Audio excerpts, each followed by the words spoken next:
Yo, balik lagi bareng gue Andrew di channel MMTV.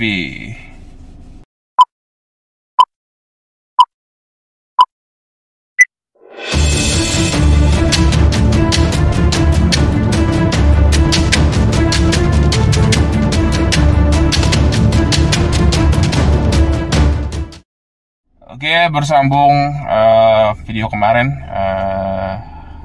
Selanjutnya video ini gue akan membahas apakah fungsi tur saat kita ada orang apply visa US. Semua tergantung dokumen masing-masing, semua tergantung data diri. Lalu apa fungsinya tur? Fungsinya tur itu seperti apa? Oke, jadi video ini gue mau membahas fungsinya tur pada saat ada orang yang nge-apply visa US di tur ini ya. Jadi fungsi tur itu banyak orang yang berpikir kalau fungsinya tur pada saat bantu apply visa US atau visa apapun hanya sebagai orang yang mengajarkan supaya customer bisa nggak usah ngapa-ngapain, tinggal duduk manis dan wawancara ya, semua dikerjakan. Jadi bukan cuma itu sih, sebenarnya ada banyak fungsi tur. Jadi salah satunya atau salah tiganya akan gue sebutin di video ini. Apa sih fungsinya tur dan gunanya tur pada saat kalian nge-apply visa Amerika? Oke, jadi selain tur yang mengerjakan visa Amerika, dia yang kerjain semua DS 160, dia yang bayar ke bank, atau dia yang ngurusin semua berkasnya, ngambil jadwal wawancara. Tur juga punya beberapa fungsi yang lain. Contohnya misalnya satu, tur itu yang akan membimbing kalian untuk mengisi DS 160. Jadi kalau kalian yang mau ngisi data-datanya salah atau data-datanya yang kurang bagus untuk di DS 160, tur itu bisa kasih masukan. Bisa kasih masukan supaya data-datanya yang terbaik gitu, yang nanti disubmit ke DS 160. Misalnya kalau kalian nge-apply sendiri, kalian nggak tahu, kalian mau tulis kota tujuannya tuh ke Amerikanya ke Indianapolis atau ke Arkansas misalnya. Ya, kalau kita tur sebagai tutor, kita bantu. Oh salah, kamu jangan tulis di Arkansas atau jangan tulis kunjungannya ke Indianapolis. Ya kamu pasti ditolak karena bukan daerah wisata itu. Kalau kamu tulis pergi ke Arkansas atau ke Indianapolis, kamu pasti ditolak. Nah, kita sebagai tur menyarankan baiknya kamu tulis ke Los Angeles atau ke New York atau kemana yang daerah-daerah wisata gitu. Atau mungkin kedua, ada orang mau nge-apply sendiri, dia mau tulis lama di Amerika, lama stay di Amerikanya 4 bulan, 5 bulan, dia pasti ditolak.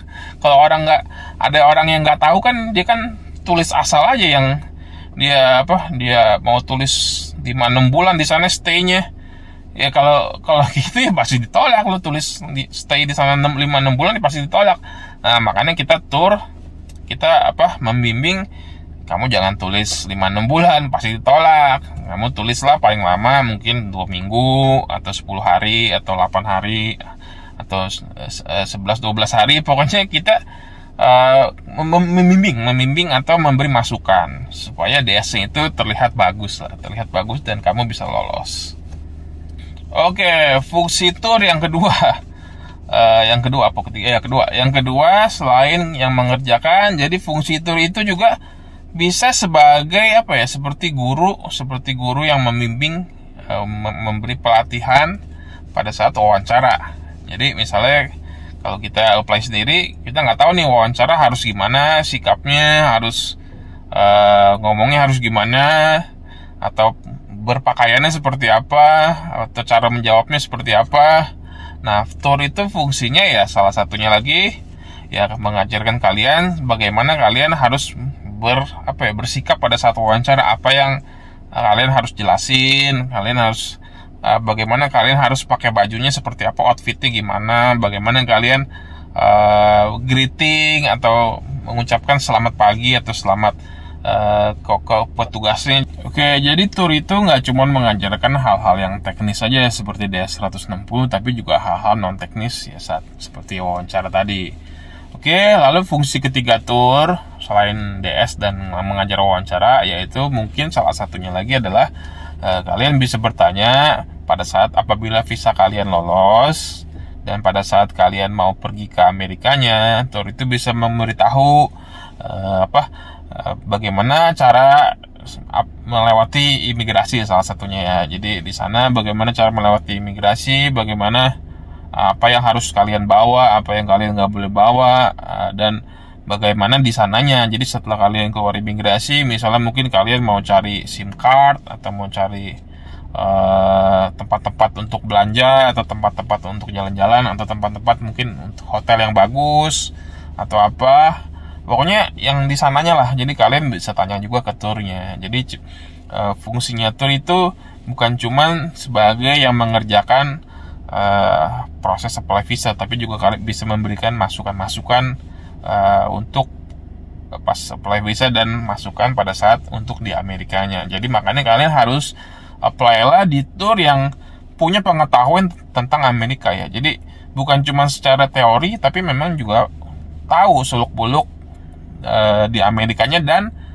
kalau kalian mau pilih agent tour lah yang kalau bisa pilih agent tour lah yang sudah punya pengalaman, sudah punya visa Amerika, pernah interview visa, dan kalau bisa pernah kayak ke Amerika. Jadi ngomongan itu nggak sebatas cuman teori, jadi bener-bener ada praktek, bener-bener ada bukti nyatanya kalau orang yang mengurus visa US, kamu pernah ke US dan ada visanya of course ya. Jadi kalau di MM Tour kan kalian udah tahu sendiri lah, di MM Tour gue udah pernah ke US, gue udah pernah dapat visa, jadi gue udah paham banget tentang di USA seperti apa dan bagaimana tentang interview visanya. Tapi kalau kalian yang mau nge-apply visa sendiri atau di agent lain atau di mana ya nggak masalah, kalian boleh tonton aja video ini.